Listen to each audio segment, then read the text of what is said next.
Hello, this is Crispin Glover, and you're watching The barryz Show. Hi, it's Barry from the barryz Show at the IFC Film Center, talking to the legend himself, Crispin Glover, who's doing a show here, right? That's right. It's a movie screening. Well, I do a live presentation slideshow that's dramatic narration for an hour. Then I show my film, Everything is Fine, and then I have a question and answer period, and then I have a book signing, and it's a good show. And there'll be at midnights. There's going to be the first part of the trilogy. What is it? You have to see the show, and you have to meet Crispin Glover because he's the best. He's a legend in everyone's mind. We'll be right back after these messages. Happy holiday. Happy holiday.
Hi, it's Barry from the barryz Show at the IFC Film Center, talking to the legend himself, actor Crispin Glover. Is that right? That's correct. Wow. Yeah, well, yes. Is that your real name? It is my real name. I was born here in Manhattan, and my father is an actor as well, Bruce Glover, and his middle name is Herbert. And as a struggling actor here in New York, he would say to himself, he didn't like the name Herbert, so he'd say to himself, I'm Bruce H. Glover, I'm Bruce Glover, I'm a hellion, a troublemaker, and that would make him feel good as a struggling actor. And then when my parents met, he told my mother that was his middle name, and then when they got married, it was on the marriage certificate, he wrote his real middle name, and she thought, who am I marrying here? But they gave it to me as my real middle name. Wow. Yeah. Are you the brother of Danny Glover? Well, no, I'm not. But you know, with all of these genealogical things, where I could be related to him. You never know how. Yeah. How do you describe yourself? As a bad guy, as far as films go? You mean playing bad guys? I've played a fair amount more recently. You know, earlier I didn't play as many bad guys, and there's a certain amount of fun in playing the bad guy. I actually quite like it, and there can be a certain kind of psychological interest that's given to the bad guy. That's fun, but I don't always play the bad guy. So you're not typecast then? Well, no, I feel like I've played a lot of different types of people. There's good things about it and there's negative things about it, but as long as I'm working and I'm able to be funding my own films, which is what I'm doing here, I'm funded Everything is Fine, which is part 2 of a trilogy, and then I funded part 1 as well, which I'll be playing at midnights here at the IFC. I'm playing for a whole week. I perform a live show with 8 different books. Yeah, tell us about the books. I've published these books over the years. I've published 4 of the books. 8 your illustrations too? Yeah, I've taken old illustrations from the 1800s and reworked them and reworked the books into completely different stories from what they originally were. In the slideshow, the books are, well, as you can see, they're heavily illustrated. So I have the slides behind me as I dramatically narrate the books. And then the illustrations help to make the story go along. So it's a 1-hour live dramatic one-man show, basically. Multimedia show. Well, yeah, although I'd call it a dramatic presentation. And then I show the film, which is 74 minutes. Then I have a question and answer period after that, and then I have a book signing. Wow. So it's a long evening, and I stay and sign every person. Is this a traveling show you do across America? Yes, yeah, and I've been doing it for a number of years now. Right now I'm opening at the IFC, then I go next to Chicago at the Music Box Theater, then I go to Los Los Angeles at the Egyptian, then the San Francisco at the Castro, and I continue on in 2008 in January in Seattle, Portland, etc. What is the show called? Well, I called the slideshow part Crispin Glover's Big Slideshow, and then either I show What Is It, Part 1 of the trilogy, or Everything Is Fine, Part 2 of the trilogy. We are a film tonight. I love this film. It's so beautiful.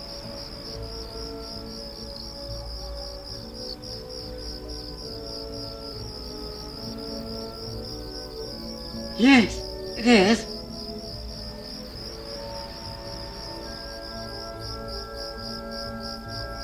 My name is Peter. I haven't seen here before. No, I don't come much. I'm so busy working and taking care of the family that I just don't have time. I funded this film with the money that I made from the first Charlie's Angels film. Stephen C. Stewart, who's the main actor in this film, was born with a severe case of cerebral palsy. May I call you once an hour? My music more and me. Which is not a degenerative disease, but he had a very severe case. He'd been locked in a nursing home from when his mother died when he was 20, and he couldn't get out. People couldn't understand him well, and the people that were taking care of him would derisively call him an MR, a mental retard, which is not a nice thing to say to anybody, but Steve was of normal intelligence. He did finally get out, and when he got out, he wrote this screenplay. When I read it in 1986, I knew it was something that I had to produce, because it just, you'll see when you see it, it is, there's a certain emotional catharsis with him in this film that I think not only will it be the best film in the trilogy of films once I'm done with it, it'll probably be the best film I'll ever have anything to do with in my career. Hello. We found Mom's body. Hello.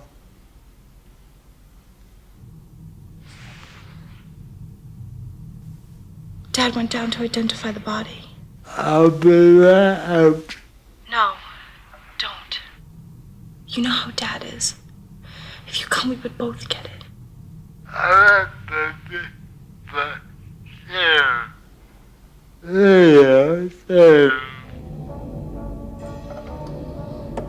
The title is It Is Fine. That's an F. Everything is Fine. Yes, that's Tell me about the title. Well, it's a part of the trilogy of films. Part 1 it's called the It trilogy now. What Is It was Part 1. It Is Fine. Everything is Fine. Video? Part 2. No, I'm still touring around with it. I'm going to tour around with these films for years. The third film, right? Because it's a The film trilogy. is called It Is Mine, and that one I'll wait for a long time to film. I shot Everything Is Fine before I finished shooting What Is It because of Steve's health, and I'll tell you, I was about to say what happened. This is another photo from the movie. This is another poster from the film. Yeah, a different one than that You know one. who that looks like? It looks like the guy in the Rocky Horror Show.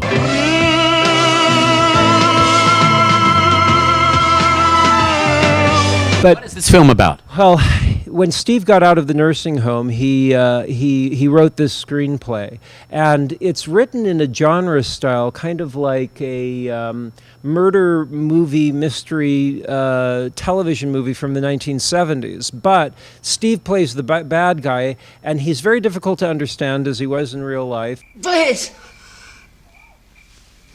Please let me go, Paul. You're hurting me. Paul, please let me go. no, baby, no. Die. Die.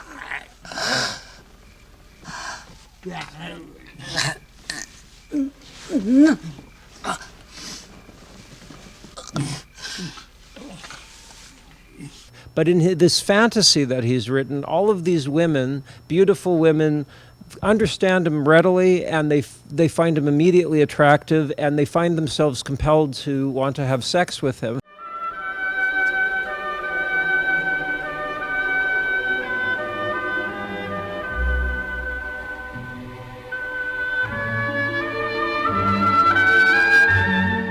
and they all have very long, beautiful hair. And there's something about the hair that Stephen C. Stewart has that he very much focused on when he was writing the script. And David Brothers and I, who I co-directed it with, and he built all the sets, we wanted to keep a certain naivete that Steve had written in the screenplay. There was a beauty to certain kind of,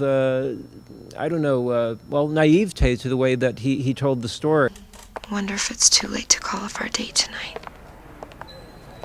Hello. Hi, Paul. Oh, yeah. How are you tonight? Lite kalt den där.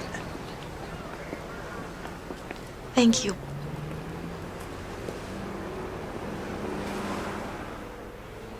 Well, I have to tell you something. What?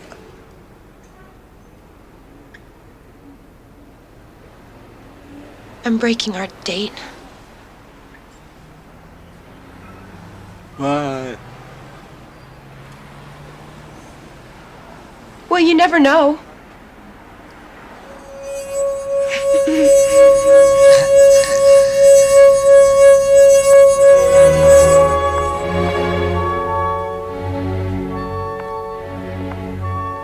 Bye. I realized this man affected my life, but positively, in a genuinely positive way, because I started choosing to act in films like Charlie's Angels.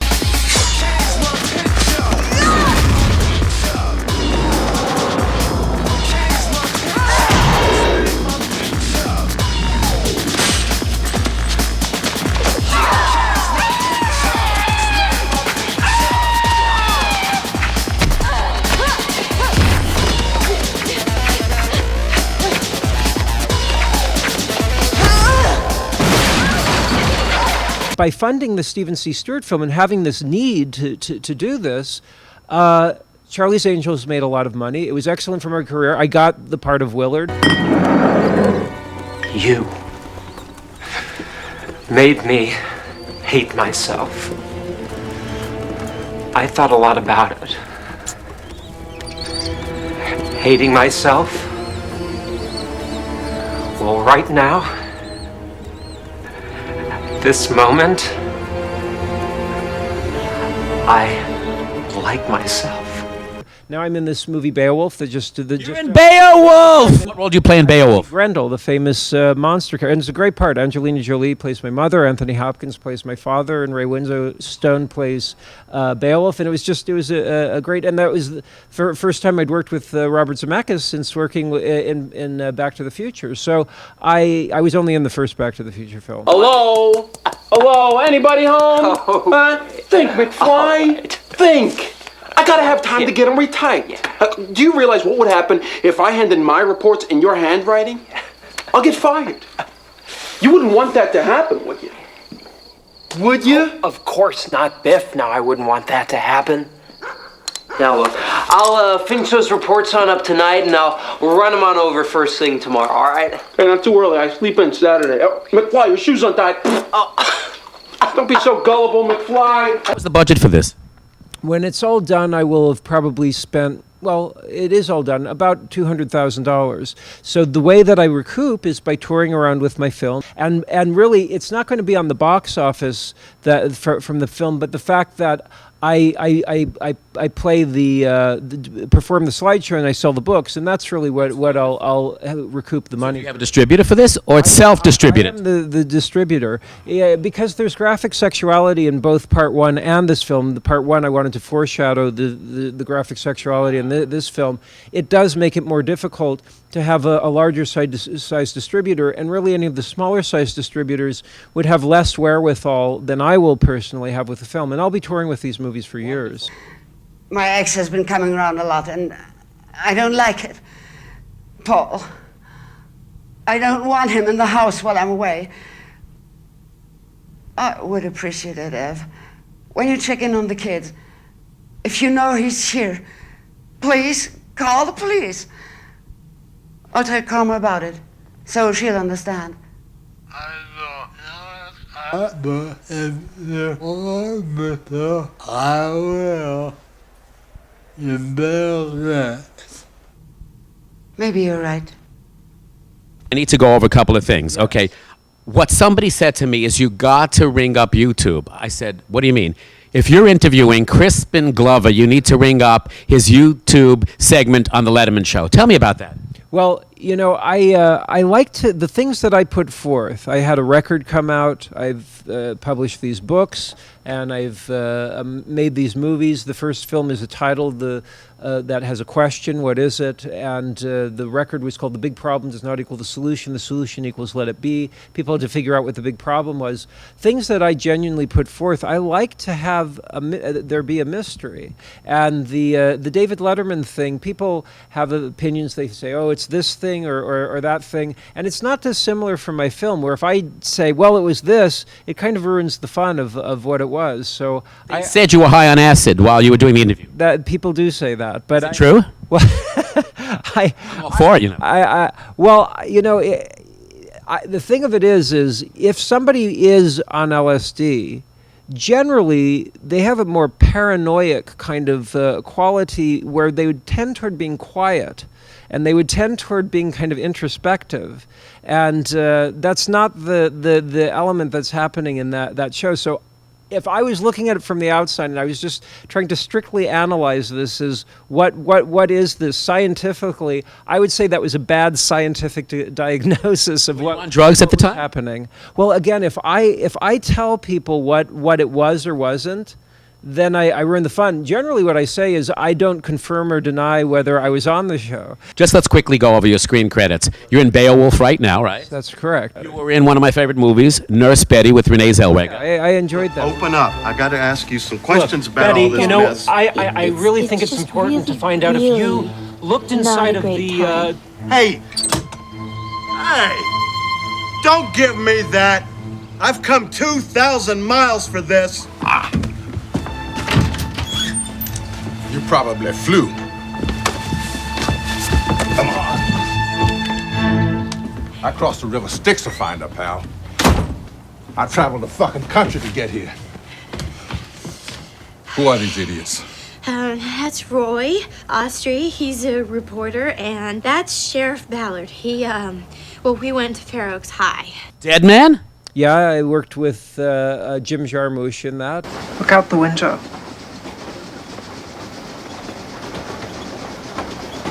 And doesn't it remind you of when you were in the boat? And then later that night you were lying, looking up at the ceiling, and the water in your head was not dissimilar from the landscape. And you think to yourself, why is it that the landscape is moving, but the boat is still? What's Eating Gilbert Grape? One of my favorite movies. Oh, yeah. I very much liked working with Lasse Hallström. He's one of the few directors that actually did utilize improvisation, which is Did you unusual. play in that? I played a mortician. Look at those guys out there. They're laughing. They're all happy and waving to their friends. But the next day, and this is the thing that they don't know, they could be lying on the slab.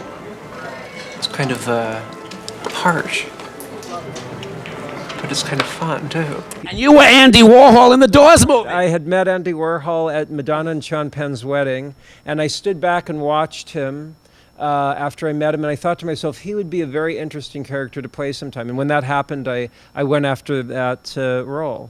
You read. Somebody gave me this telephone. I think it was Edie, wasn't it? Yeah, it was Edie. Yeah. And she said that I could talk to God with it, but I don't have anything to say. Here, this is for you.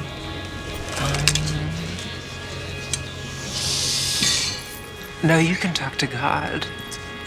And you were in David Lynch's movie Wild at Heart. What'd you play in that? And that I played Cousin Dell, and that was a great part. It was great working with David Lynch, and David Lynch had agreed to executive produce what will be part 3 of the trilogy of films, and so he was a great person to work with. Well, my cousin Dale was always fighting bad ideas. See, Dale loved Christmas. We used to call him Jingle Dale. He wanted Christmas to last all year long. He sure would scream out when his mama told him it was summertime and Christmas was 6 months off. River's Edge. River's Edge, I played Elaine, who was another, rebellious teenager that had certain problems, and a friend of his had killed somebody, and I cover up the death. That's a good movie. Get out! What? You don't understand a goddamn thing, do you? Jamie is dead, damn it! And there's nothing that we can do to save her. Now, I happen to like Jamie, but John is still alive. Don't you see that? And who's next on his list?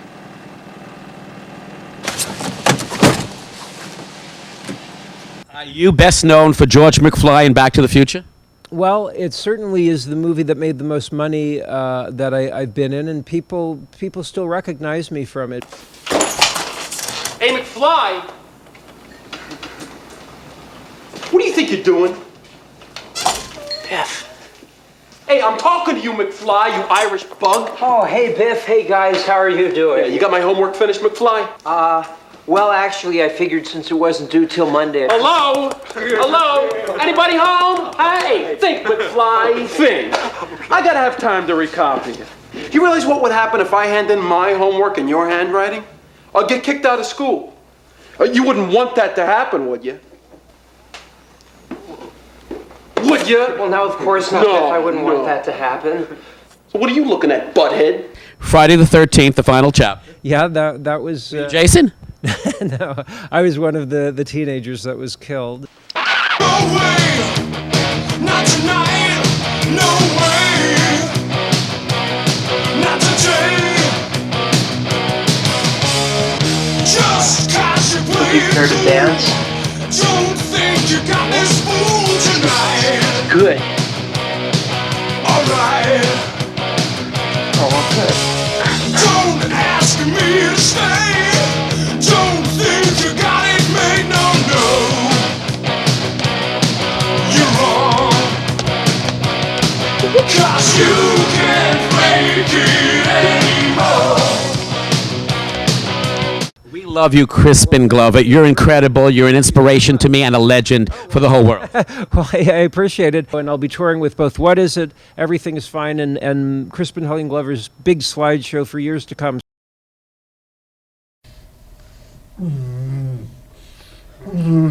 Oh,